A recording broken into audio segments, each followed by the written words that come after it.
Hello and welcome to NJ Biz Conversations. I'm your host, Jeff Kanige. My guest today is Ketan Mehta. He is the founder and CEO of Pharma, which is a biopharmaceutical company based in Monmouth Junction. Ketan, welcome. Thank you, sir. Thank you. It's a pleasure to be here with you today. Thank you. Well, the pleasure is mine. Thank you for taking the time to do this.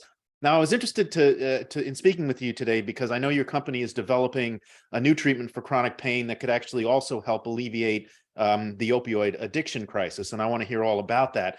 But first, I'd just like to give our viewers a little bit of background about your company. As far as I know, as far as I read, it was founded in 2000 in your basement, if I recall correctly. Tell us a little bit about where the company came from, how it's grown, and where it is now. Well, but you're right. Thank you very much for getting all my little details there. But yes, I started the company in 2000, right in my basement, right in Jersey here. In fact, in West Windsor, started the company. So I'm a scientist by education, and also spent some time working in commercial B2B space in pharma industry.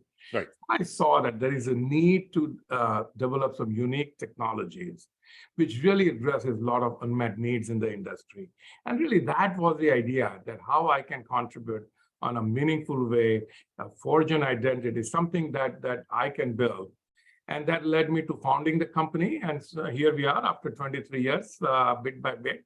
We have grown to become a decent-sized, large company. You can say a mid-sized, large pharmaceutical company right here in Jersey. Good. Well, sounds good. All right. So tell me about the new pain treatment. I mean, obviously, our viewers, I'm sure, most of them are aware of how deadly the opioid crisis is and how horrible the addiction can be. What got you started down this path? I mean, was it simply recognizing that this was a real problem that you could do something about? I mean, how did you decide that this was something you needed to pursue? No, I think so. This is a little bit of a serendipity. I think we were looking for always the right opportunity, and this is a drug that came to my attention, where what we saw as an opportunity to really address this opioid epidemic. Because today, what has happened is that no other large pharma company is investing in the pain, and when you look at the pain, there has been no new medication has been approved, which has a different mechanism, unique mechanism. And we saw with this drug an opportunity to address pain with a minimal euphoria, minimal abuse potential, etc. Okay. So when we understood the science, I thought I had to really take opportunity and really try to develop this drug. Okay. I'm not going to try to pronounce the drug. I'm really bad at these names, but it's well, I'll let you pronounce it at some point. The drug is and it is a little bit of a tongue twister initially. Right. It takes a little bit of a practice. It's called sabranapodol. There you go. Okay. Okay. But it was developed in Germany by a large company. They're supposed to be pain specialists, and they kind of were looking for a partner who can really take it to the next level. And that's where, when we looked at it, as I told you, that we thought this was going to be a great treatment, an opportunity to address one of the huge, large unmet needs. Okay. Now, my understanding is you've had some positive test results. Can you tell us about those and where you are now in the development process? Yes. So actually, as part of this testing, one of the testing we have to do is what is the abuse potential of this drug? Right. And this is a test that we had to do in a very narrow setting, but by our choice. We wanted to compare against some of the least abusable drug and highly abusable drug, and also against the placebo. So we did a test the way FDA would like us to do. And what we came back with was better than expected result, that this drug has the least abusive, addictive, and euphoric properties than any of the other drugs which treat pain. Okay. And there are weak opioids, which are very loosely addictive and all that. This is a very strong pain effect, pain relief actually at one level, and still has a very minimal, small, or rather negligible addictive properties. Okay. So we think this is going to be a foundation for us to really showcase all this data. I mean, we still have a lot of testing to do. As you know, the FDA process takes several years. Right. So we'll be in few years, we will be hopefully at a point where we can start talking really much more much more, I would say, in a focused manner, presenting to scientists and so forth, physicians. And I think we'll be going and commercializing drug from there. Okay. So it's a few years away. What I hear you saying is A, it's effective against pain, but B, it's not addictive, which means that folks could take it without fear of becoming hooked on it and unable to get away from it. Am I right about that? That's right. That is the our goal, and to demonstrate using the data, convince FDA that even though it has a certain opioid pain relief properties, it is really a different kind of a drug. It is a different kind of a drug which is not going to cause the usual issues that we have seen in the past. And FDA is actually skeptical about these things lately, which rightfully so, because there have been in the past promises given by companies and they have not materialized. So we will be really focusing on the data, presenting data, and then lead them saying, look, why we think this is really a new invention, so to say. Okay, well, that was the next thing I was going to ask you about was, are there other do you have any rivals or competitors in this space, or is this, you would think that because of the severity and the truly terrible nature of the opioid crisis, that there would be a lot of research like this. What is it like out there? I mean, is it a crowded field at this point? No, unfortunately not. And well, in a way it is good from a commercial standpoint, but from a patient perspective, you would like to have everybody pursuing this. I mean, just to give you an idea, right now, if you look at the pain trial being conducted, there are less than 5,000 across the spectrum, early phase, late phase, etc. If you look at something like cancer treatment, there are like 25,000 clinical trials going on. So it just tells you that there is very minimal right now. Companies are really not focusing on this area because of this, what this history has taken, and the mechanisms are really challenging. Now, there are some new mechanisms, but they're 10, 15 years away, and we will not be seeing them for a while. So we think this is something that we want to take up the challenge and see if we can address this need. Okay, well, that's interesting. I hadn't thought of that. What I hear you saying is that the mechanism of actually alleviating pain is a really hard thing to get to. Is that right?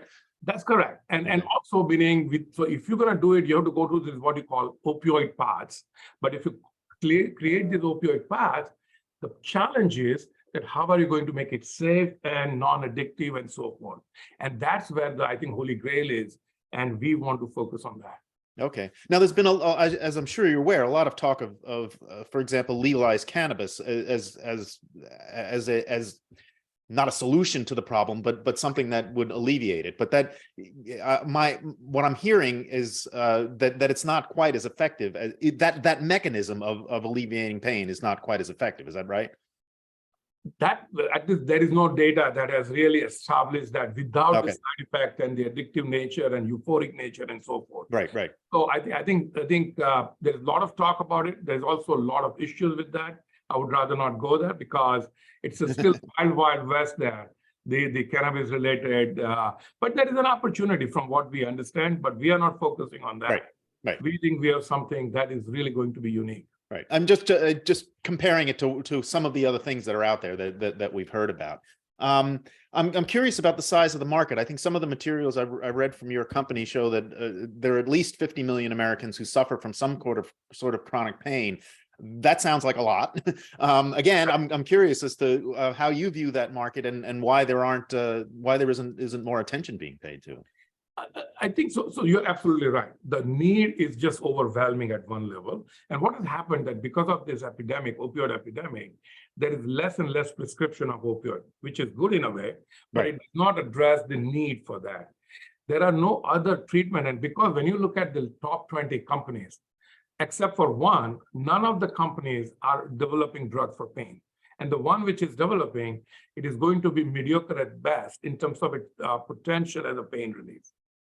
Okay, so what is because of this epidemic issue and the way the heavy handoff and regulation has taken place, companies are walking away. And that's where I think the opportunity for a company like us to feel that need for the patient, because the opportunity is, I mean, market is big, but I think of the patient. You are somebody who is suffering from this. And we have this huge baby boomer population now, getting above 65. They will be needing all these things. We need relief. And that's where we think the The market and the dollar will follow, but we need to focus on the patient, the safety profile, talk about the data, and I think everything else would be good, I would like to think. Right. Well, I think you're right. I mean, it seems to me, I mean, I know people who suffer from chronic pain, and it can be extraordinarily debilitating. Again, the idea that there's that this kind of work isn't more common is kind of shocking to me. Yeah, no, and then again, because of the way this has gone, with the epidemic and how some companies were legitimately challenged and questioned, while some companies were really crucified because of just we take this heavy-handed approach, and that has unfortunately discouraged a lot of companies Right. from developing this drug. Yeah. Okay. All right. Now, I know your company is also involved in other with other conditions, other treatments. Is there anything else you can tell us about that's exciting that's coming down the line?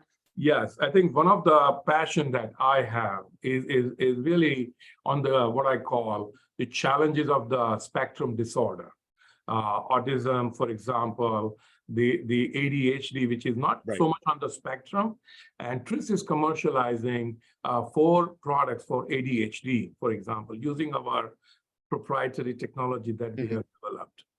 Okay, well, that's certainly interesting. And just in general, I'm curious about your assessment of the economy, what it's like doing business in New Jersey. You mentioned you were founded in a basement in New Jersey 23 years ago. The state is proudly wears the moniker of medicine chest to the world. What is it? You're part of that. What is it like for you doing business in New Jersey, and how do you see the future?